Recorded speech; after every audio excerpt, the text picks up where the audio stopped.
Hey guys, for today's skill work, we're going to be working on L-sits. So what we're going to do is you're going to start with a warm-up hold that's going to be 40% of your max hold at a given variation of this L-sit drill.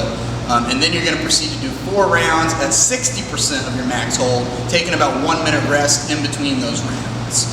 So I want you to pick a variation of this L-sit drill that will put your max hold in between somewhere between 20 and 30 seconds. So that would put your warm-up hold in between like 8 and 12 seconds, and then those 4 rounds of 60% should be somewhere between like 12 and 18 seconds.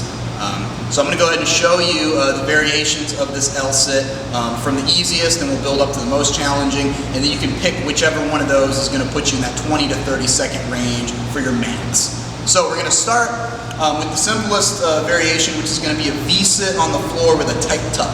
So that's going to look like this. I'm going to be seated on the floor, eyes straight ahead. I'm going to extend my arms out in front of me. I'm going to bring my feet up off the ground, point my toes, bring my legs together, and this is my V-sit with a tuck. If you can hold this for longer than 30 seconds, then the next step is to extend the knee. So I'm going to be in that same V-sit position. I'm just going to extend the knee. I'm going to keep my legs together, my toes pointed. So this is going to be that V-sit with knees extended. If you can hold that for 30 seconds or longer, then we can bring this onto the parallettes. So now, once we get up onto the parallettes, the shoulders are going to be involved here. So I want you to think of this shoulder positioning the same as you would like if you're finishing a dip and you're coming into that support position on rings. We want that elbow fully extended. We want to activate the shoulders, press down into the parallettes. So the simplest variation of this L-sit on parallettes is to do it with a tight tuck. So I'm going to point my toes, tuck my knees to my chest, press down into the parallettes. So this is my L-sit with a tight tuck. If you can handle that for 30 seconds, then we're going to open that tuck up a little bit. We'll stay bent at the knee, but we'll bring that hip down to 90 degrees.